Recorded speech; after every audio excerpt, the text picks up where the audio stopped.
magkaroon ng schedule sa Bagong Pilipinas Presidential Action Center. Narito ang mga dapat gawin. Gamit ang iyong mobile device, pumunta sa eGov.ph app. Pwede itong i-download mula sa Apple App Store o sa Google Play Store. Gumawa ng account. Ilagay ang email address, valid mobile number, pagkatapos ay makakatanggap ka ng one-time code sa iyong email. Gamitin ang code sa eGov app para sa verification ng iyong account at ng mga impormasyong ibinigay.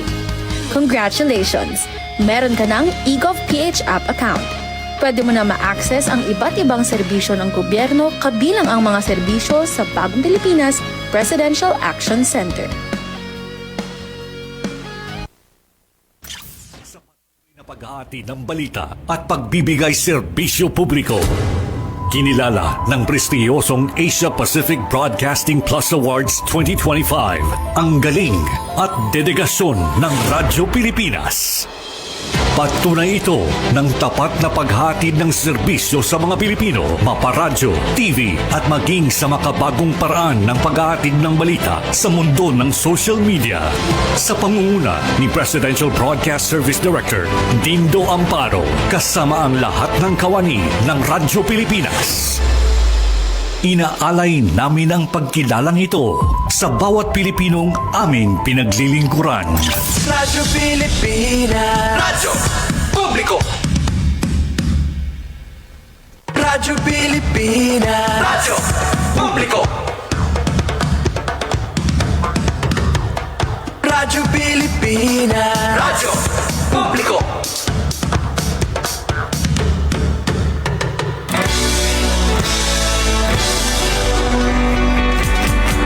Mahalagang mga balita, napapanahong impormasyon. Kami ang inyong gabay pag may bagyo at sakuna. Serbisyo ng gobyerno kapag may nangangailangan. Mga proyekto ng Pangulo, damang-dama ang pagmamahal niya. Tulay ng mga hinaing, ang problema ng bayan ating lulutasin. Tulay sa himpapawid, tulay ng pagbabago. Radyo Pilipinas, ng bagong Pilipinas. Radyo Pilipinas, ng bagong Pilipino. Mga proyekto ng Pangulo, damang-dama ang pagmamahal niya. Radyo Pilipinas, Radyo Publiko.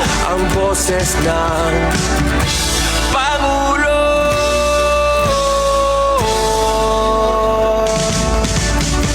Karamay nyo kami, kahit malayo man kami nakakarating.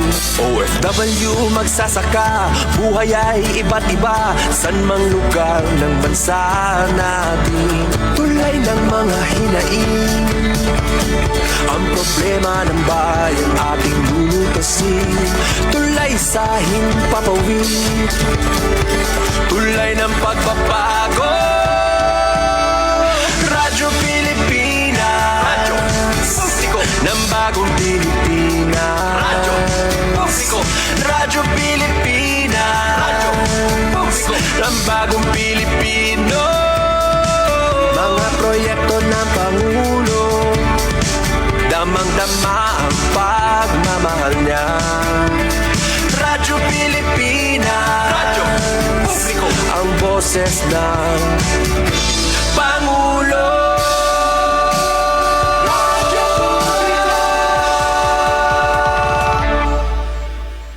Radyo Pilipinas, Radyo Publiko. Radyo Pilipinas. It's Cope with me time na. Oras na to give yourself some love. Huminga, mamalandong ngan sudlo na naton kalugaringon para makakope sa daily stress sa aton kinabuhi. Updiak niyo bumiyahe ngan i-navigate an ups and downs san kada adlaw nga kinabuhi para makita ang kusog nga dila permi sa aton kalugaringon. Mao sa mga nag-break pala o sa mga may ginpipinsar nga problema o sa mga karuyag mamiling guidance o comfort, adi and cope with me para updan ka. Remember, waray problema nga dako kung ato na ato bangon san ka isog, pagpaid, ngan kahibaro nga may ada mga tawo, nga dala permi na mamati, ngan mag-cope with you.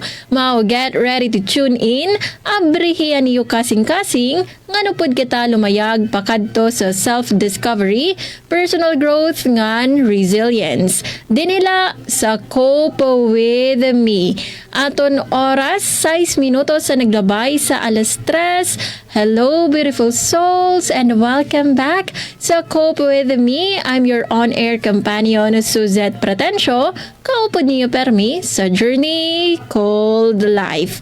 Ngan kaupod naton sa Master Control, si Ramamonet Perito, si Joven Cardenas, ngan si Kuya Israel Gonzalez. Maupay nga kulop sa iyo nga tanan, ngan maupay nga Miyerkules, sa nga tanan nga namamati sa aton yan na sa radyo, ngan mga namamati, o naghihiling sa aton Facebook Live. Ngan, happy holiday ngayon, kay holiday yan na aton sa salinuro, ginobserbar naton, Aninoy Aquino Day, ngan lain lasa na, a very special day liwat ini, para dide sa amon nga estasyon, kaya na, ingin sa salinurog namon amon ika-43 nga anibersaryo sa amon estasyon DYOG Radyo Pilipinas sa Radyo Publiko Calbayog. So sa nga tanan nga mga nagsubaybayan ng tikang pasansadto pa mga pera katuig nga talaga nga nagsusuporta sa amon estasyon, damo nga salamat sa iyo nga tanan. Anyway, kakulo paray kita nakagprograma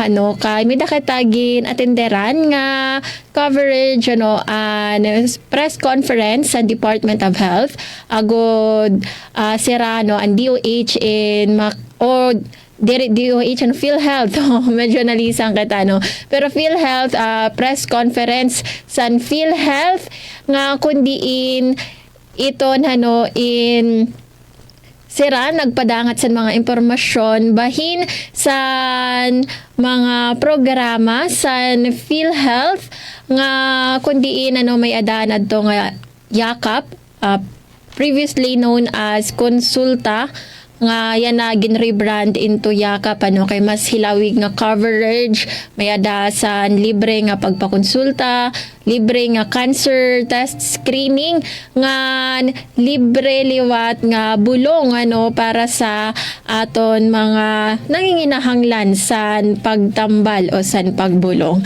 Mao sa pagena aton dirilanay kita magdudumara sa aton regular nga programming para hatagan naton dalan an ining aton ginatenderan nga coverage kakuloban press conference sa PhilHealth para nga tanan kita in ma-inform. Mao dira na naton paihaon pa adi i-replay naton yan an press conference, PhilHealth press conference nga gindumara didto sa Syudad San Catbalogan, Samar. Siguro, bisa lagi kayo. In light of the Universal Healthcare Act, my question runs this way: what concrete steps is PhilHealth taking to eliminate systemic corruption, enhance transparency in fund management, and equitable access to essential healthcare services, especially here in Samar, the all Samar nodes, and to the underserved remote communities.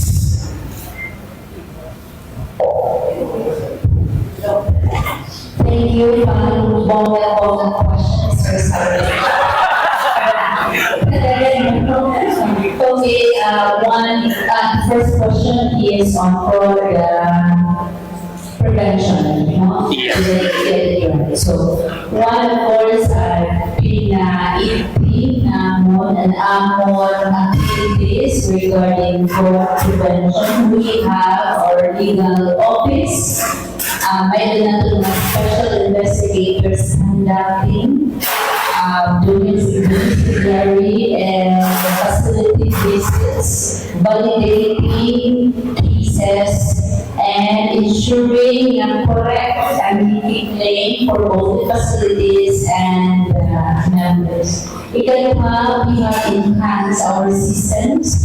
We have our e-claims. This will be explained further by Dr. Acosta.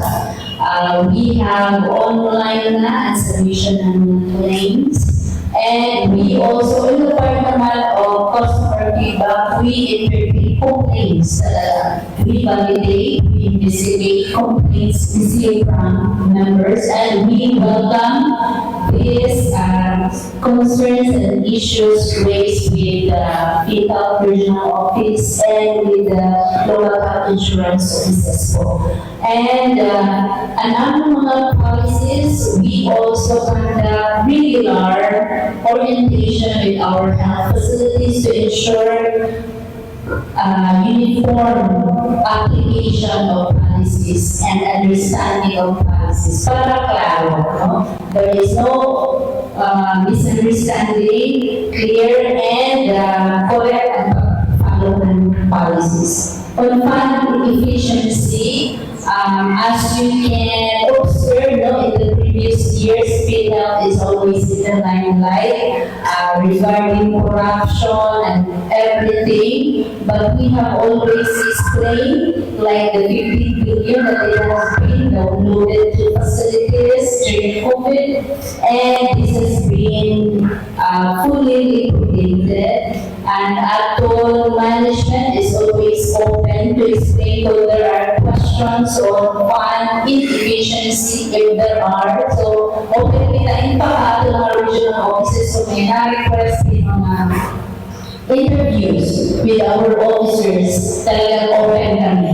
Na-respond kami, na-explain kami, even to the level at the local insurance offices. So, yun po, Sir Saldi. And to enhance access down to the level na ato mga barangay, we now have YAKAP. And we are marketing this in fact at ato mga local insurance offices. Ang ato na probinsya natin are conducting activities simultaneously. Nagpo-barangay na kami to inform our Igasi Service Islands residents to avail of the YAKAP. Do not wait na masakit ka before you can avail of your freedom. So, please register now with PILAT and register an EU na PILAT and YAKAP clinic to ensure availment of services. Adult and certified. So regarding the more than Dr. Costa po sa investigation section. So sa part naman natin yung e-claims, yung different academic facilities na sasabitan ng mga claims na electronic na so na paperless. Tapos para ma-sure na mabigay agad yung bayad sa mga different na mga facilities. So yung turnaround dapat yung pwede namin yung limit namin 60 days, but our turnaround time is now less than 30 days po. So, nababayaran agad yung mga para makuha agad sa gawang division na kailangan ng ating members po. Thank you. In addition to Ma'am Mar and Dr. Acosta, our office, also with our local insurance office in Catalogan, is already implementing the online payment of remittances. Again, as what Dr. Acosta said, if you use the online facility of internet, this will lessen this will improve and enhance transparency. So yung mga doubts kung saan pupunta yung payment will be mawawala because online payment is with transaction with our accredited banks.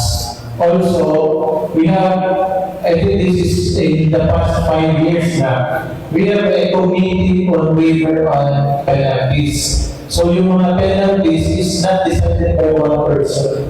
It is deliberated by a committee in our regional offices. So if you wonder, if magkakailan na penalty ng mga employers, they will ask for waiver, pwede maibanan pa yung penalties. So this is not decided of our level in Catalonia. This is decided by a committee in the regional office. So this is composed of our field operations division head, our representative from the finance committee, our representative from the legal section, and a representative also of the legal kung hanitin yung request for waiver of penalty. Also, number 3, we have always encouraged that our members should pay to the cashiers of the hospitals. So, if we're not accusing, but there are times that our members are misguided, ayaw nila mabayad. So we have always informed them that if you pay to the cashiers of the hospitals. And also in the accreditation process, our accreditation process is also a committee with representation from government sector like DOH and private sector, coming from the private sector. So hindi lang yung PhilHealth ang mag-design when there is an applicant for accreditation like a facility. Hindi lang yung PhilHealth na nandyan sa committee. Merong government sector like DOH and from the private sector. And also, as Ma'am said, we have participated in the stakeholder forum. So yung mga forum natin, this is where, like this one, and our employers forum for the private sectors, we have really transparent with them kung ano ang developments, updates with PhilHealth. And lastly, PhilHealth is part of the Provincial Health Board. So ano yung trabaho ng Provincial Health Board? So the Provincial Health Board generally oversees the ins and outs of ano nangyayari in the health sector in the province. So PhilHealth is part of that. So we can also guide the provincial office, the local government office, kung saan pupunta yung mga income nila galing sa PhilHealth payments. Example, yung inpatient reimbursements, TDLS payments, yung animal buying package proceeds, yung mga nag-income nila sa several packages of PhilHealth, magagayad namin sila kung saan yung pupunta at paano yung gagamitin in order to improve the health sector. Follow-up, sir. Accessible po ba, ma-access po ba ng media ang records sa Catbalogan regarding ilan po ang nabigyan ng financial assistance within a quarter or a semester or in a year? Magiging transparent po ba ang PhilHealth sa media, sa Samar media? Yes. The report is not with the local health insurance Catbalogan, but in regional office because the process is in the regional office. But the answer is also yes. You can write us a letter that we will forward it to the regional office because we have also the committee on release of information. So I think Ma'am can elaborate. Yes, when you request data from us, of course, so it's just the numbers, no names, because of the Data Privacy Act. But please give us time to process the data because this will be extracted as system and then vetted by our planning unit, approved by the head, but then we provide data to our unit.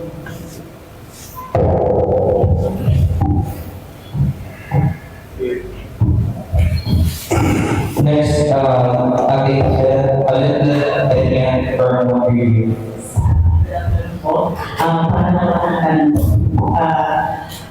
Ang pagbayong po ng 89.9 million is SPAD, grabe na pagkato national treasury. Tama ba ganito ng buwan tayo dito kaya palusugan? The case is now with the Supreme Court, so we leave it to the Supreme Court to answer that question.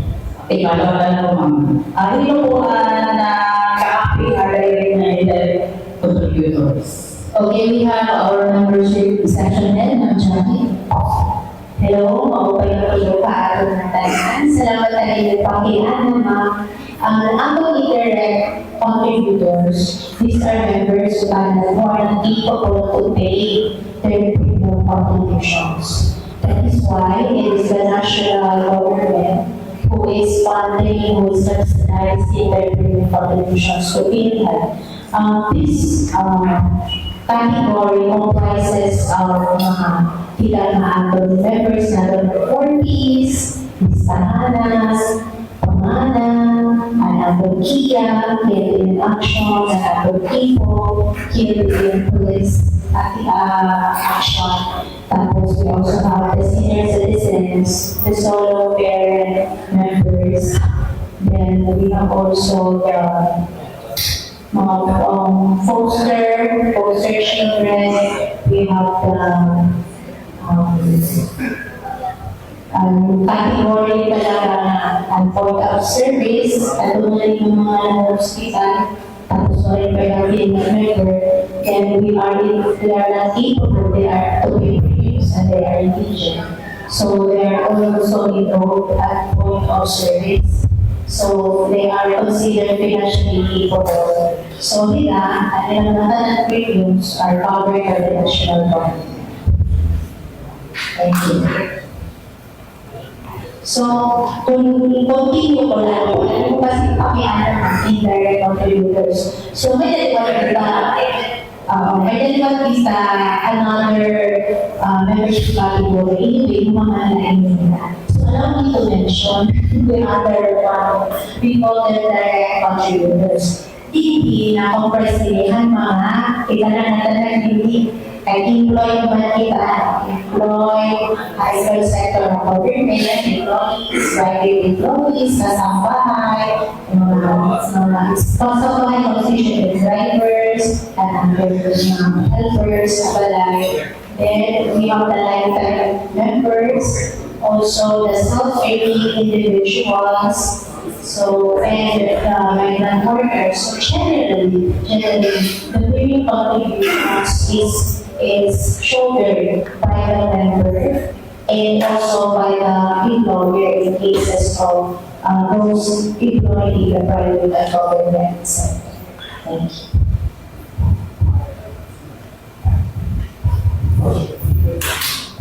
Next speaker, Arsenio from Southern Watch. Yes, good afternoon, everyone. My question is so what's the advantage is being a member of the and being a member of Solo Parents in the city? Ano ba yung pagkakaiba ng member siya ng parent as Solo Parent at saka member siya ng sa city lang na association ng Solo Parents? Okay, so we have this new law, the Solo Parent Act, which gives benefits to solo parent, various benefits. Siguro sir, yung mention na kasiti ang solo parents is because those who qualify or who validates or who will be enrolled, who will benefit from the Solo Parent Act are validated by the city or by the NGO. So either city, social welfare and development office, and the municipalities around municipal social welfare and development office. So hindi na identify. Inatrabaho ito, baka-identify na talaga. Then they are given a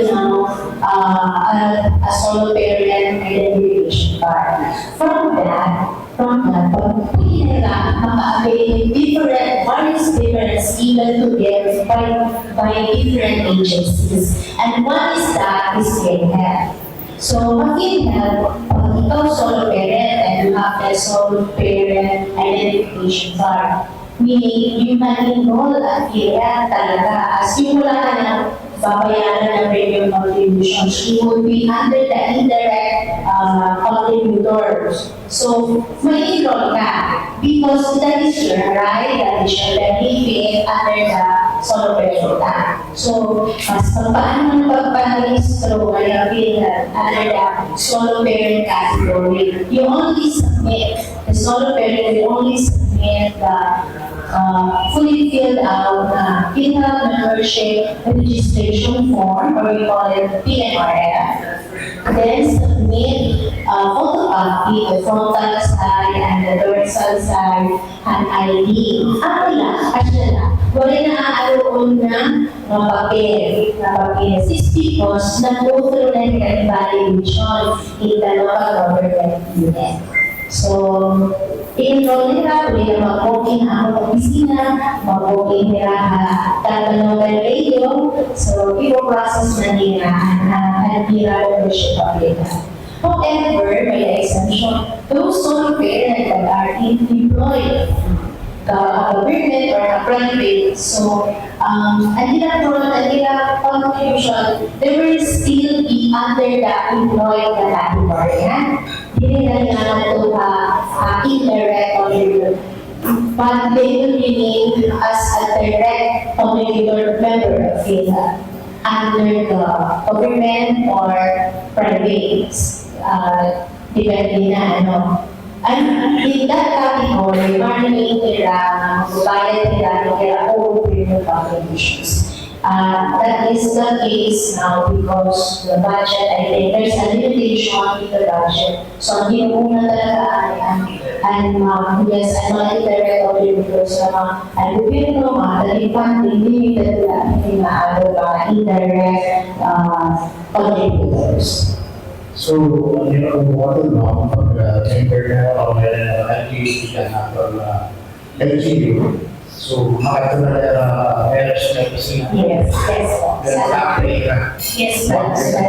Opo, sir. Sa bilang na internet, kaya sole parent identification card or ID.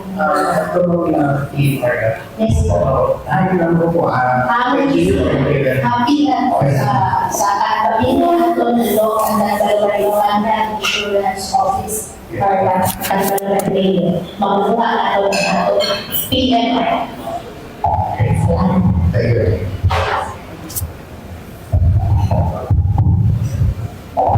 Next question, Ati Nancy Bernaga from K5 News, followed by Ryan Suarez from the unit.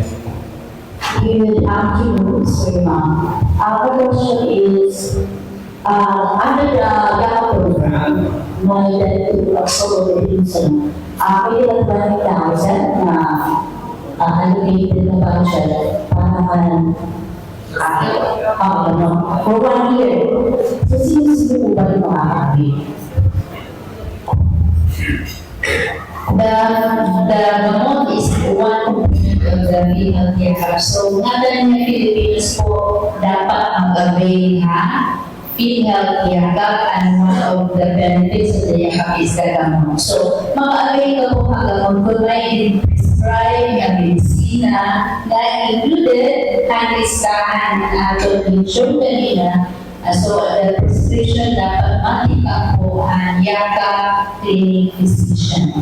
And then, para maka-avail po sa Pilipino, kailangan nakarehistro ang Yakap Clinic. That is why, ma'am, we encourage you na mag-start hapon kita magparehistro. We have our PDRF na surgeon will distribute and display later, naka-display, na natin Yakap Clinics can be displayed para makapili ka mo kung ano nga Yakap Clinic mo magparehistro. So, matinang ang pag-avail ka Yakap Clinic na consultation natin.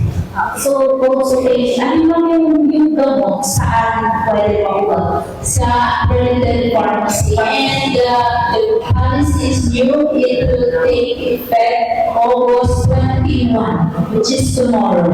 And kinahanglan may akreditado kita ng pharmacy. As of now po, again, because on start pala, we are in the process of accrediting pala sa ating mga pharmacy. So please, kindly, antabayanan nato na nato listahan na accredited pharmacy. Medyo na po up to Manila ang nag-accreditahan. So we are awaiting ang mga pharmacies din Rio 8 na mag-submit accreditation documents to PDF. So maybe you can help us inform or panawagan nato ng mga pharmacists to have them or to have their accreditation agreement. Thank you. Yes, so I would like to add for Leo Nagbalugan, your first question, who can avail of the YAKA? So again, it's for everybody, all Filipinos, and also to push the enrollment or registration to YAKA. So we are partnered with DepEd. So DepEd is a big chunk of component in our society, from the employees to the learners. So PhilHealth has an existing program with DepEd. So I'm going to take this opportunity because we have already visited, like for example, the RITE or the National High School, National and Salon Elementary School. We distributed again, the same forms, PDRF, PMRF, that we will literally register those learners, the students, to IAPA. So this will not only be in those schools, not only in next eskwelahan. So all over the Philippines, so all over. So at the same time, the teachers, the non-teaching staff are also given instruction by DepEd that they should register themselves to IAPA. So that is only for the sector of DepEd at this point. We will replicate that in every sector to the self-earning sector or the voluntary sector. We will also go to the intelligence sector or the vulnerable sector through the Karapan or tinatawag namin na Konsulta Karapan, now Yakap Karapan. So through the private sector, mga employers, in-encourage, actually not encouraged, but they are also mandated kasi yung PAs namin, yung field worker namin, yung PhilHealth Accounts Information Management Specialists are given po among ourselves, we are given po na dapat yung accounts mo ma-register mo to IAPA. So those are just the different strategies on the ground on how to realize this registration for IAPA.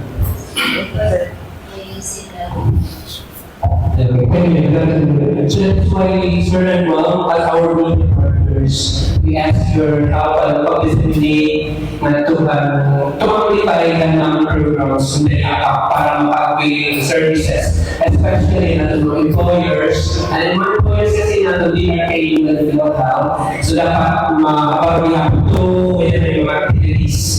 Hindi kami na para na kami. Pero as media partner, malawak kasi yung coverage to inform them, include yung pag-post in social media and to bring radio programs to register ng yakap na ito mga employers, na ito mga PSWs, students, especially na ito mga association, mga drivers, mga groups, kumasakay kita, mga natin, especially mga neighbors and families might start pwede sila to enroll ng yakap. Kasi this is preventive mga aspect dahil kung ano na curative pagpapanto na rin na hospitals. That's why we have focusing on the preventive side para palaan pag-console, yung yakap na iwasan natin and curative side. So we as our partners, Yes. Also, the university is important for doing other activity with yung major out para disseminate, mag-enroll, mag-avail ka, yakap. Thank you. In addition lang, kasi Hayaka program, everybody, all Filipinos can avail of the Hayaka. But let us not forget, all foreign nationals who are also members of FINA can avail of the Hayaka program. As long as they have the 9/12 contribution. So within 12 months, kaya 9 months na payment, FINA for your contribution. So they can avail of all the benefits of FINA, including the NACA. Thank you. Magandang hapon po, Ryan Suarez from London News Network. So, base sa present ng mga datos at informasyon, napakagaling, maganda, kompleto po yung binigay din yung datos sa amin. So, yung tanong ko po is, meron po bang programa ang PhilHealth sa mga first-time job seeker or job seeker? Kasi sa nakaraang job fair dito sa Catalogan, sa inorganisa ng province, ang karamihan doon is natanggap, pero base sa aking pananaliksik at pagtatanong, ang kanilang problema ay papunta sa medical application at saka medical base na requirements sa mga kanilang applicant. So, meron po bang programa ang PhilHealth na po pwede parang libre, parang gano'n, kasi actually government naman, so nabotong din naman kasi kung sila ay mga isa na rin sila sa magiging contributor ng PhilHealth. So yung tanong ko doon is kung meron po bang programa ang PhilHealth para sa mga first time job seeker at saka sa mga job seeker na mabawasan o libre sila sa kanilang mga medical. Yes, sir. Good afternoon, sir. Yung first-time job seekers, sila kasi yung hinihingan or maraming requirements ang hinihingi sa kanila. So, one of the requirement is the PhilHealth number. Naturally, if you register yourself to PhilHealth, and may interview, mayroon na bang gainful employment. So, pag mayroon ng trabaho, so may freelance. Pag mayroong negosyo, o kaya may freelance or may self-practicing, bumano, doktor, artista, farmer, single player, professional, nurse, meron din gainful income. So meron silang babayaran na PhilHealth contribution, which is 5% of their income. So dito sa first-time job seekers, unang bayad sila if they need a PhilHealth number. Kasi very ironic, kasi hindi nga ng PhilHealth number, pero pababayaran nila. So, yun na tama yun. We need to help these first-time job seekers or these graduates who will be part of our working force. Pero, but now, they are still starting their lives. So, again, I would like to emphasize, they are going to go to PhilHealth.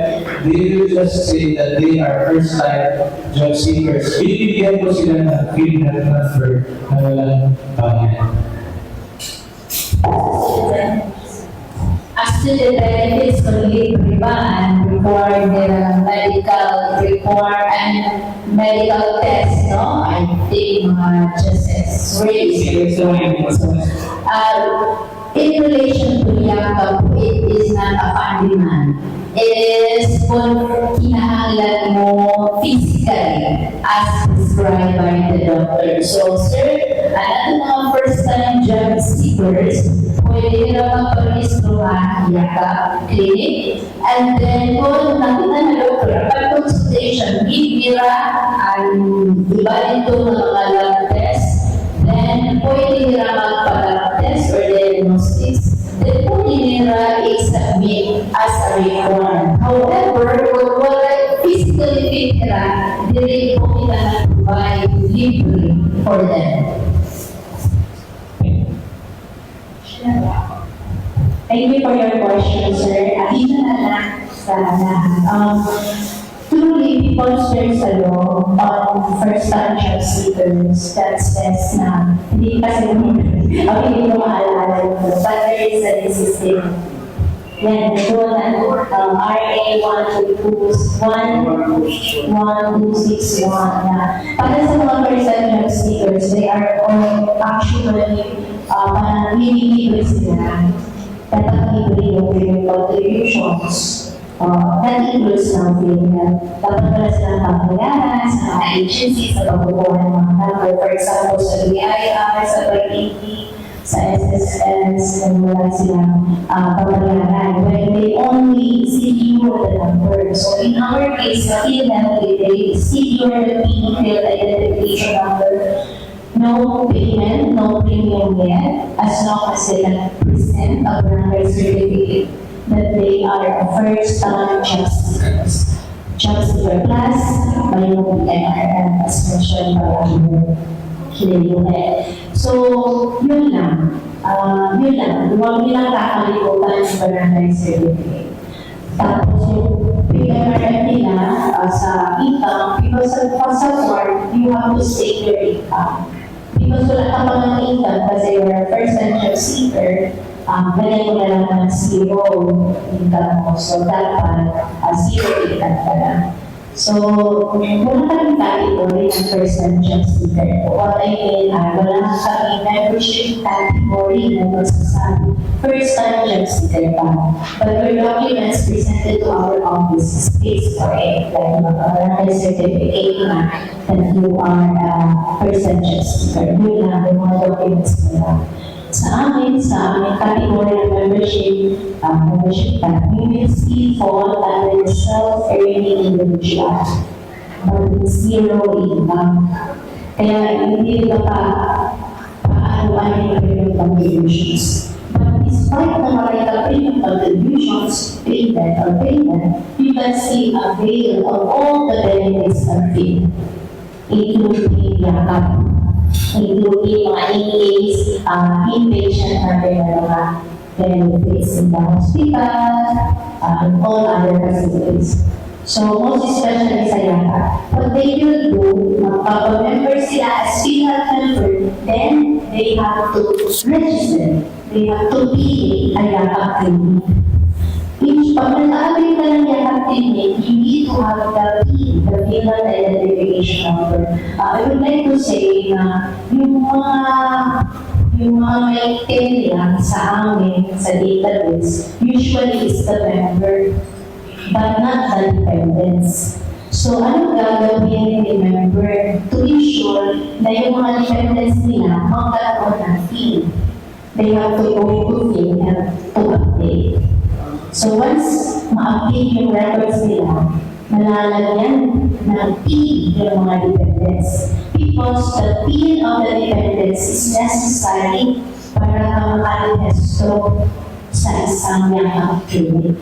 So, please disseminate the information that members needs to update the PhilHealth records. Alam niyo po, sa loob na may mga records, may mga members na within 10 years, hindi na nagpapakita sa PhilHealth, hindi na nag-update, hindi wala na. So, hindi niya kakalog yung kanilang records.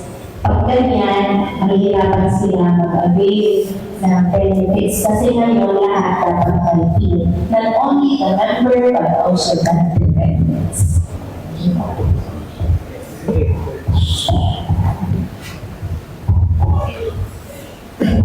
Next, hearing the speaker charges followed by Suzanne Fernandez from RTI.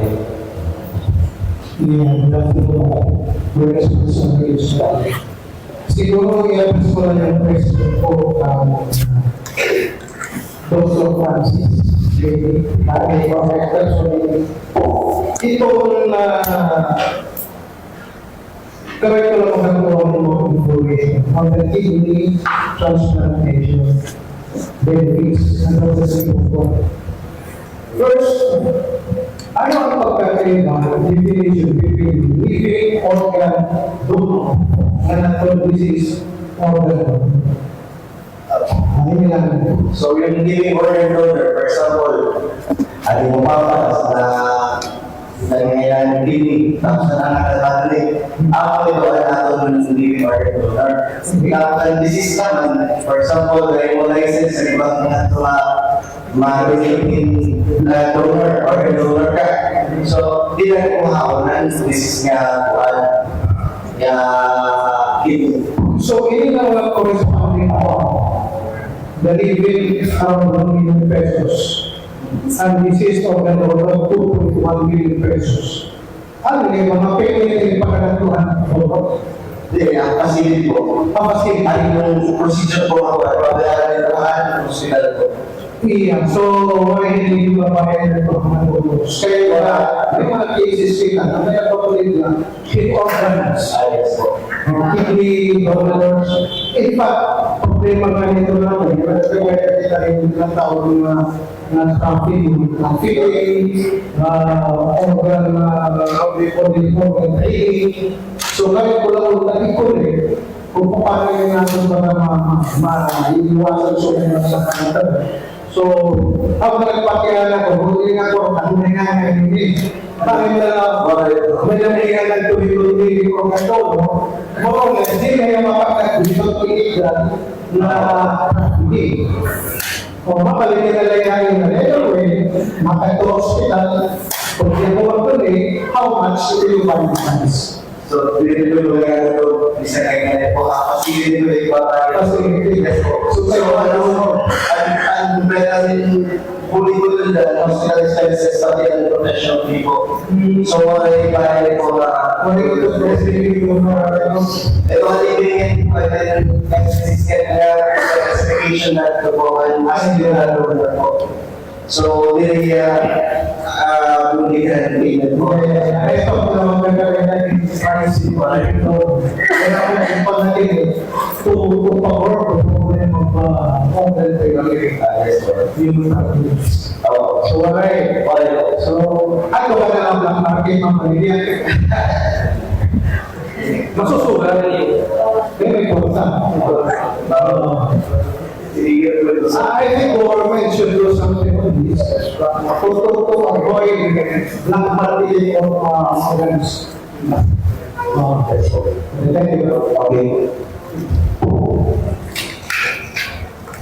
Good afternoon po sa Centro ng Trabaho Pilipinas Kampanya. Yung question ko po, kasi yung mga kabataan natin ngayon, marami po nagkaroon ng mga mental issues, mental problems like anxiety and depression po. So meron po po program or packages, benefit packages, services po fill out to address po yung pangyayari po. Like siguro therapy po pwede yung mga offers sa mga.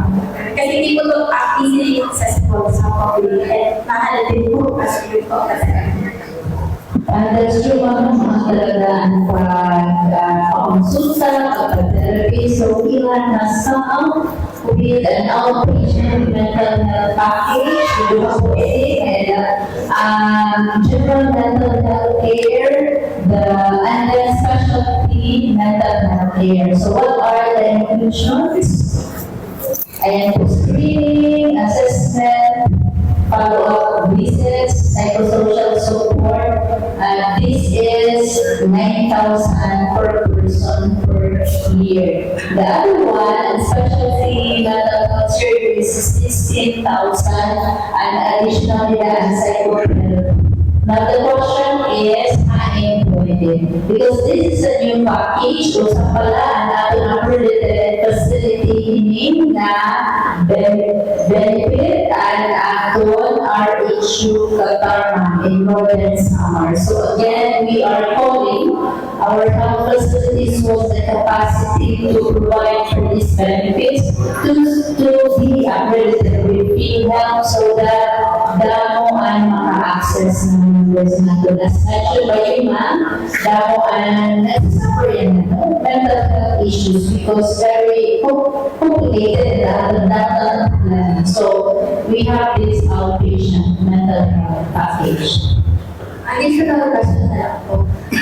Kasi po, last na point lang po kasi from zero subsidy sa PhilHealth po. So yung question ko po is, what if po kasi ngayon po nag-delivery na ulit sila ng budget po. So what if po hindi rin po bigyan ng PhilHealth? So meron po ba kayong assurance na magkakaroon na makakaya ng PhilHealth to sustain itong mga packages since nag-increase po?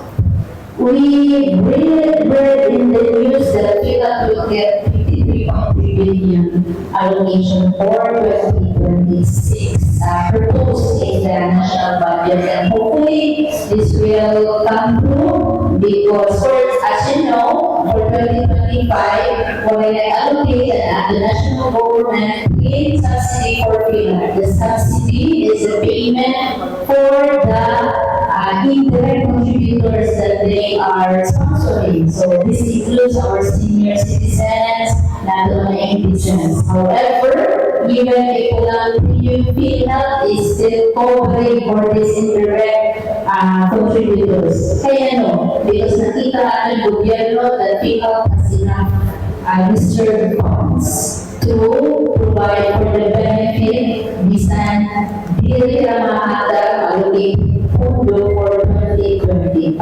And by 2026, may na po kita as among nabasahan na nyo sa kay diba ang big search paglaman ni Dr. Ken 53.3 billion. Thank you po. In addition na po, ako kasi parang conceptualize or being scaled down to the level of summer. So yung regarding na we have only one interaction. For the purpose of summer, we have an applicant. So that is the Arjuna. So the application is still on process. You may wonder, why are not they applying? So the answer is the physician or the municipal health officer has to have a training on the mental health gap. So you feel that we coordinated with DOH because we have identified through the series of meetings with the health board and the interlocal health zones. We have identified those physicians that are capable and willing to undergo the training and refer them with DOH para magkaroon sila ng training of mental health. Para pag meron na sila training, makakapag-apply na sila for accreditation ng mental health package.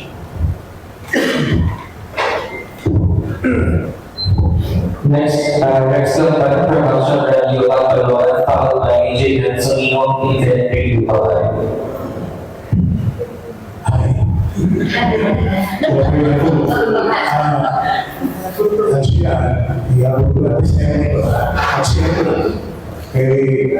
Mostly kita karena mga free na medicines. So ako lang po ginagawa yung medicines so ginag-accredited ka pharmacy.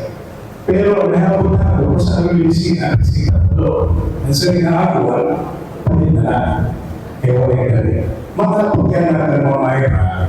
Kung ito na ito yung pagpilit ng pharmacy. Kumpleto na medicines. Napagawin pa naman ka ng siyempre na female member na bilang dumawa na nato yung clinic, available pa na ng medicines. So, kung sa ito na po magpapalagkakaroon na po yan, tapos ipapagawin na, ipapagpress na administration. Mahilig yung numbers nito. Female, zero budget. Hospitalization, zero billion. Diba? As the medicines people. Baka paano ang female mag-work on anilin ng free medication and medicines na zero budget naman.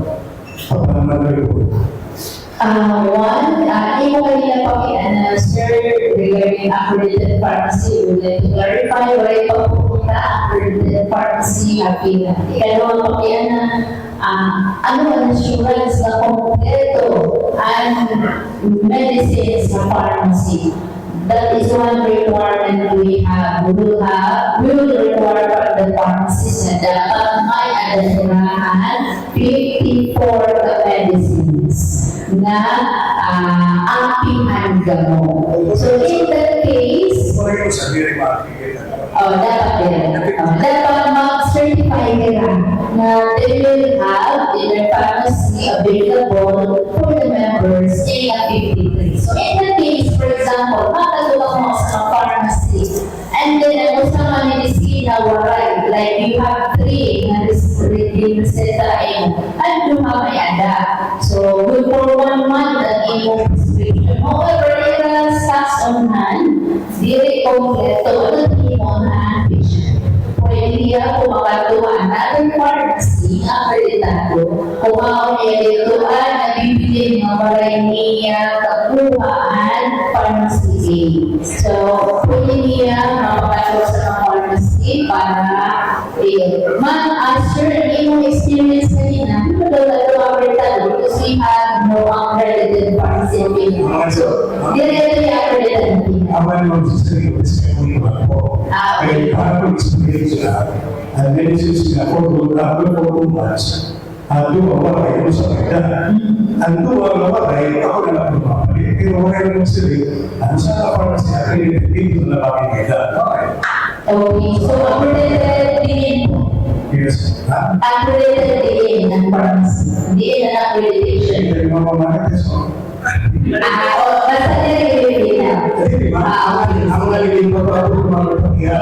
Sige. Nga ko ni pinaka kung pwede medicina. Yes. Sa pharmacy. That is good. Tapos sunod siya, kulang. Ako na pinapakalit, lumapit na ako libre, para libre, pero pagpili pa ako. Okay. Ang na-express. So, hopefully, dito talaga may nabuliyaka because also the certification na kompleto na ako.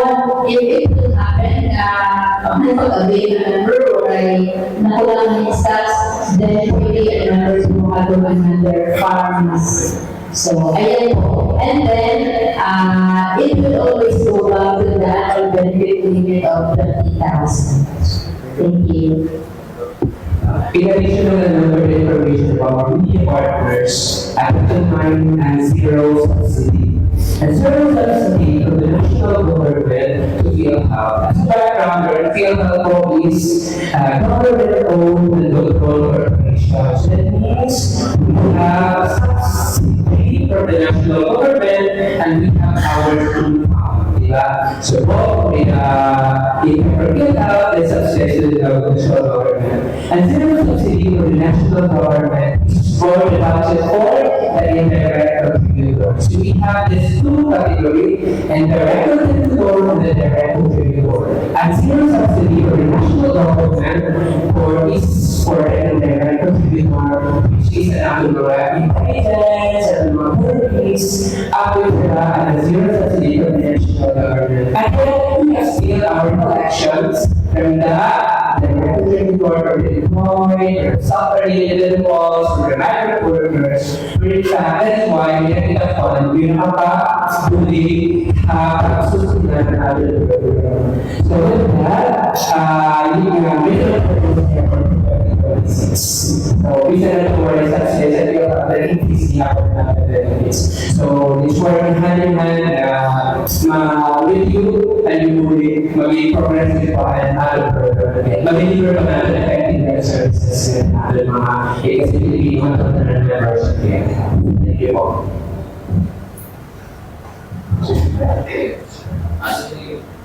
Good afternoon.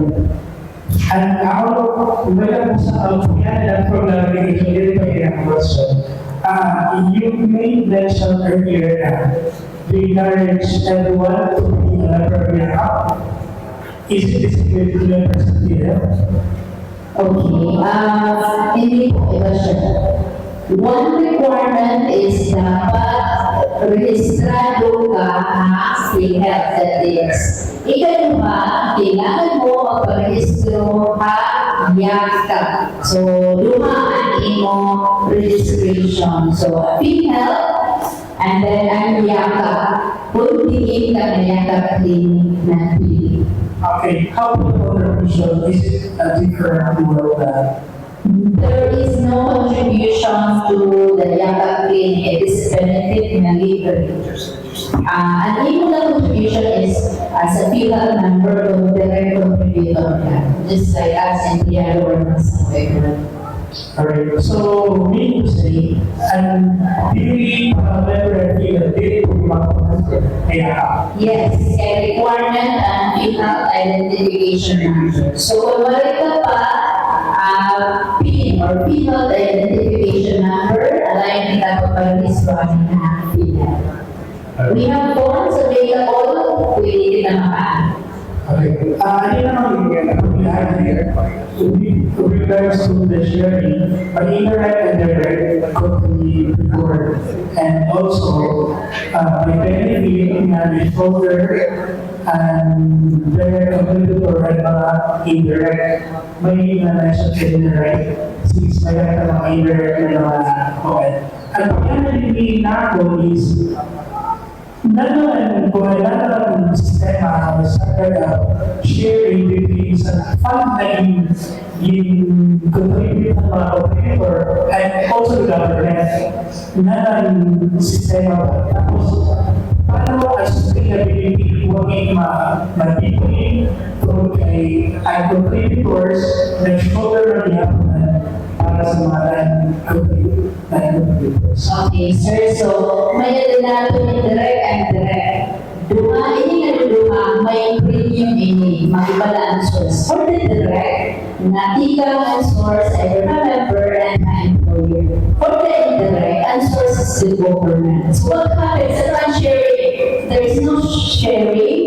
We pull in our funds. No? We have a unified pooling of funds na bida kukuhaon ang ato ibabayan ang mga servisyo no, na nabay na member. As to the sustainability of funds, no, there is a threat na bakit paano kung maubos ang fund, there is sustainable. One, to counter that, one is efficient use of funds. No? Kailangan we guard the fund na it will really be spent on medical services na valid. Ikatula, efficient collection of premiums from the direct contributors. And of course, continued na funding ato national government, which for 2026, salamat sa Diyos, na nagyapon na balik na. And ano ba dito na so on sustainability, di ba? Fraud prevention is also a factor. Kailangan i-implement which we are actually implementing now.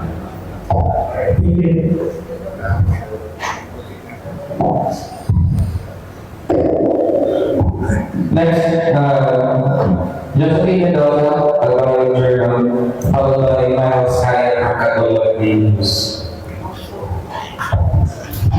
Good afternoon, everyone.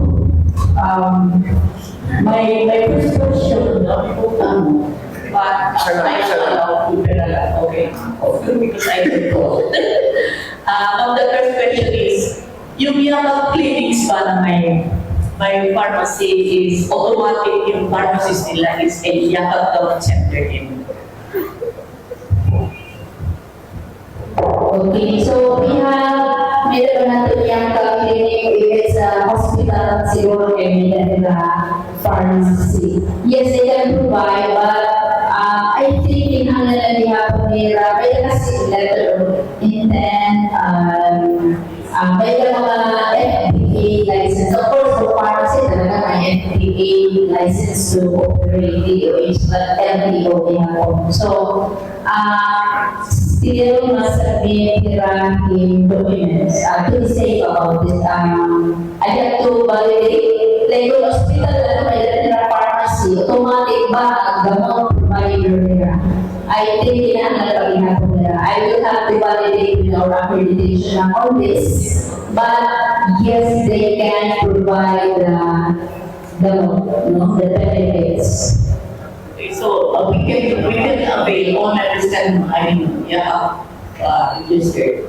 Makaka-avail ng 30,000 pesos a year na amount doon. Yes. Even other time na pinanglan niya doon because di ba po ng medication. Yes. Nahirigan niya po fine.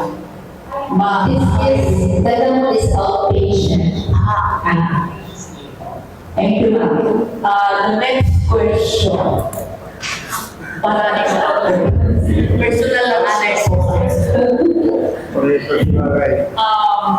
After our interview, ma'am, via Zoom, actually it was one that was si Ma'am Miramar was my guest interviewing through via Zoom sa radio program ko. So that's why I have a foundation of the Yanga program. Because of the galing mo mag-explain, ako naman masyadong excited din. So I access the ebook portal. Doon sa ebook portal, ano na yung PhilHealth, yung National Commission for Senior Citizens, ang passport na doon, ang national ID na doon, and ang PhilHealth na doon din. Wala doon yung driver's license. So, wala pa. So ma'am, nag-access ako ng PhilHealth portal and klaro naman sa address ko that I am from Calbayog City, but I was assigned as Yanga provider ang city government of Nabotas. So what will I do about it? So, what you will do is fill out the PPRF, take a check one and transfer. Kung na yung gusto mong transfer, I'm sure wala ka pa first patient encounter. So, pwede niya talaga mag-transfer ka. I-facilitate na mo, nakakabalaw yung transfer fee na lang. Kung hain ka na, Yanga Clinic, mata-transfer ka na rin. Si Ma'am Laarne, Ma'am Julia Cecilio. Thank you po lang. Pwede na po dito ha, first choice, second choice. Mapili ka mo kung di na facilitate. Andyan na pala yan. Pwede na yung konsulta. Konsulta pala yan. Itulog, 21 pala itulog. Pwede na natin ma-away starting tomorrow. Ang gamot, starting tomorrow, pwede na pharmacy accredited. Ang adult screening na August 14 na took effect, but then in the region, may panatang accredited na hospitals for the cancer screening. But for the laboratory and consultation, matagal na siya. Aadi na ang ato ng mga Yanga clinics, so you can avail na of the laboratories. Actually, I am availing of the hypertensive package. Every after 3 months po, I ensure that I am there for the Yes, so pwede na rin ma'am, dito kaya clinic na ito i-avail ito. And kanina yung questions sa pag-ibang accreditation, pharmacy hospital ng existing Yanga clinic, confirm po accreditation naman yung separate na they need to submit is the documentations or documents para ma-accredit as the provider. Okay, and there will also be pharmacies na kahit walang hospital, pwede nabigyan. Yes, stand-alone pharmacies po it. Thank you very much. Adi po ang ating PhilHealth consultant registration report. Wala pa na-update ang ating form consultant pa din. So hopefully maging PhilHealth Yanga registration form. However, hindi natin yung magamit. If you have with you, naka-receive na sir. Okay, so kung member ka, i-check mo siya. Kung naging mo dependent, i-check mo din for dependent. If you know your you. If not, you can ask PhilHealth, no, for your PhilHealth identification number, then your full name, your address, birthday, and then i-check mo, register to a consultant package provider. Asyado an aton press conference nga ginatindiran dito sa Catbalogan City, press conference sa PhilHealth nga kundiin anabaton an mga magkadurodilain nga pakayana sa mga issue o concern nga mga programa, especially adton nga yakap nga programa sa Philippine Health Insurance Corporation o an PhilHealth. So inaoton tanong adamo kamoan nga nahiburoan nga impormasyon nga ginaaghat kam namon nga tanan mga miyembro sa PhilHealth nga magpa-enroll sa sini nga yakap program para nga tanan katain maka-avail sa sini nga kaupay talaga nga benefit package Una, libre ka mo nga makakapakonsulta. Panduha, may dasan libre nga cancer test screening. Ngan pantulo, may dasan mga libre nga mga bulong. Saya na, waray pa accredited nga pharmacy pero adto na ginpaproseso na sa PhilHealth nga di sa summer magkamayada sa accredited pharmacy nga kundiin makaka-avail kita sa mga libre nga bulong nga adto sa listahan 50 plus nga mga bulong and pwede nga libre kita So anyway, again adto an press conference sa PhilHealth nga nga di nagtatapos an aton special nga edisyon sa naton programa Cope With Me. As always, nagpapahinumdum kami sa iyo to be the grace you need for yourself. That's all for today's episode of Cope With Me. Mababatian niyo permi kada alas 3 hangtod alas 4 tikang Monday to Thursday.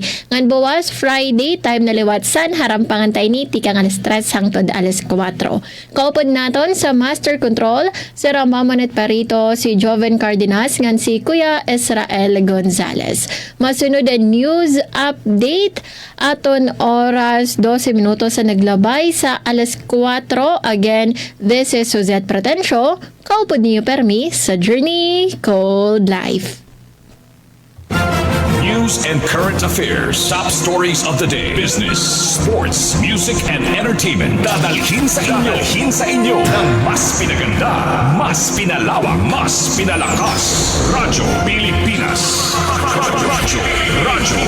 Radyo Pilipinas Calbayo, DYOG 882 AM. Mula sa pinakamalawak na newsroom sa buong Pilipinas, ito ang Radyo Pilipinas News Update.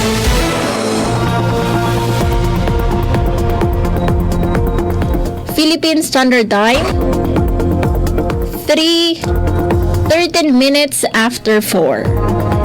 Maupay nga kulop sa iyong tanan. Asya inin mga balita yan na nga oras.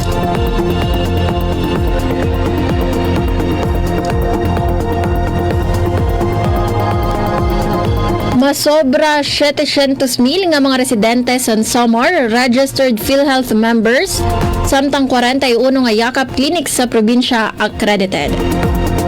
Ngan maluya nga paghitaas sa populasyon sa Samar na record sa 2024 Census of Population. Detalye sa sining mga balita pamatian naton sa akon report.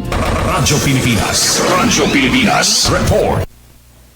Sa igindumara nga PhilHealth Press Conference kakulop Agosto 20 sa Catbalogan City, Samar para sa pagpasamuak sa niyakap o yamang kalusugan para sa pamilya nga anay konsulta program, iginpresenta ang hilawig nga sakop sa PhilHealth membership sa Samar. Basa sa report, umabot na sa 768,330 ang total registered members sa probinsya nga equivalent sa 89.88% san kabugusan nga populasyon san Samar. Kalakip sini ang masobra 462,000 principal members ngan 316,000 dependents nga nagpapakita san hilawig nga benepisyo ngan proteksyon sa kalibsugan san kada pamilya.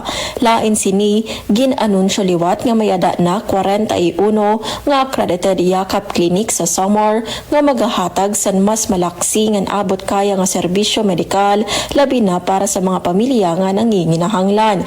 Ginaghat liwat sa PhilHealth ang tanan nga mag-enroll sa yakap nga kundiin makakatagamtam sa libre nga konsultasyon, cancer screening test ngan bulong an enrolled member. Ginklaro naman sa buhatan nga waray ini dugang nga bayad.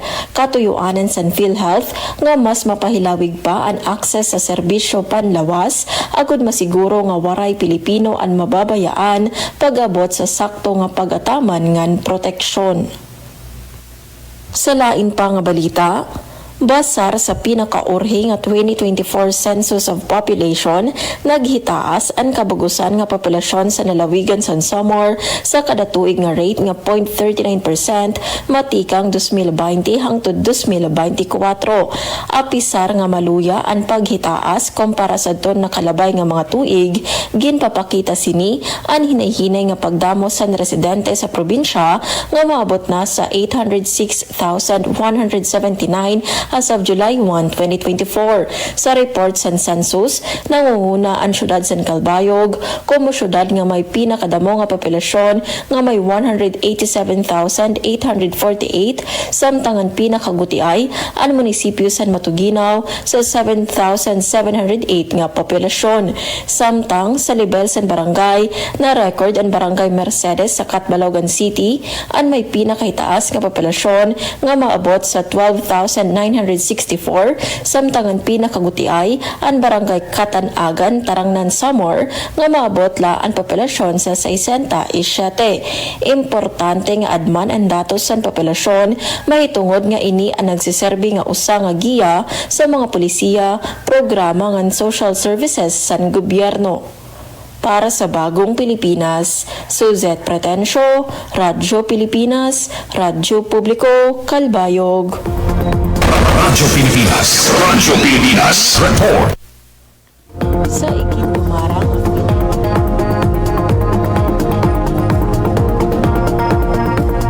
Para sa aton katapusan nga balita, Philippine Red Cross padayon sa emergency wash response sa syudad San Catbalogan, Samar. Ngan 16th Kabataan Caravan nagpadangat serbisyo sa mga kabataan sa Northern Samar. Detalye sa sining mga balita, matikang kan Charmaine Perito. Radyo Pilipinas. Radyo Pilipinas. Report. Padayon ang Philippine Red Cross sa emergency wash response sa Catbalogan City, Samar para batonon kakulangan sa tubig kausa sa katuraw ng eksperyensya sa lugar. Umabot na sa 58,200 kalitro sa malimpyo nga tubig ang ginistribuar sa Philippine Red Cross PRC nga nakabenepisyo ang maabot 4,039 ka individual o 1,336 ka pamilya. Target sa Red Cross ang 20 nga barangay nga prioridad sa era operasyon, kundiin upat na nga barangay, partikular ang barangay Bunuanan, Binsolongan, Mercedes ug Maulong ang naserbihan sa PRC ug duha nga water bladder ang install na para masiguro nga may bastante nga supply sa tubig sa mga residente. Kasumpay sini 79 ka individual ang nagpartisipar sa hygiene promotion activities para parigunon ang kinaadman sa kalimpyuhan ug panlawas. Base sa PRC, naging posible ang distribusyon tungod sa bulig sa 10 isais ka volunteers, tulong nga wash technicians ug pakigsampayan sa Catbalogan CDRRMO. Balita sa Northern Samar. Naging manilampuson ang gindumara nga 16th Kabataan Caravan sa pagpanguna sa gobyerno probinsyal sa Northern Samar. Sa aktibidad nga ginbuhat sa bungto San Victoria, highlight ang mga seminar sa mental health, disaster preparedness, adolescent health, organic farming, anti-drug awareness, job application workshops ug iba pa. Katuyuanan sini ngeg-andam ang mga kabataan nga maging mas marigon, andam ug aktibo nga napartisipar para mapauswag ang ira komunidad. Ang Caravan, ang flagship program sa Provincial Youth Development Office PYDO ilarom sa pagpamuno ni Governor Harris Ongchuan, kasugbong ang mga sangguniang kabataan ug iba-ibang nga ahensya sugad sa PNP, PDRRMO, Provincial Health Office, Provincial Agriculture Office, NS PESO, ug Ateneo de Zamboanga University. Sigon kan PYDO Officer Ann Christine Tobes, ang Kabataan Caravan, ang plataporma para mabatian ang tingog san kabataan ug maipaabot mismo sa era ang mga serbisyo nga angayan sa era panginahanglan biskan ada sa tayaw nga mga lugar. Para sa Bagong Pilipinas, Charmaine Perito, Radyo Pilipinas, Radyo Publiko, Kalbayog. Radyo Pilipinas Report. Padayon ang Philippine Red Cross sa emergency. Asya doon kabugusan sa mga balita yan na nga oras. Padayon kamo pamati sa DYOG Radyo Pilipinas, Radyo Publiko Kalbayog para sa mga news updates. Ini si Suzette Pretencio para sa Radyo Pilipinas, Radyo Publiko. Mula sa pinakamalawak na newsroom sa buong Pilipinas, ito ang Radyo Pilipinas News Update.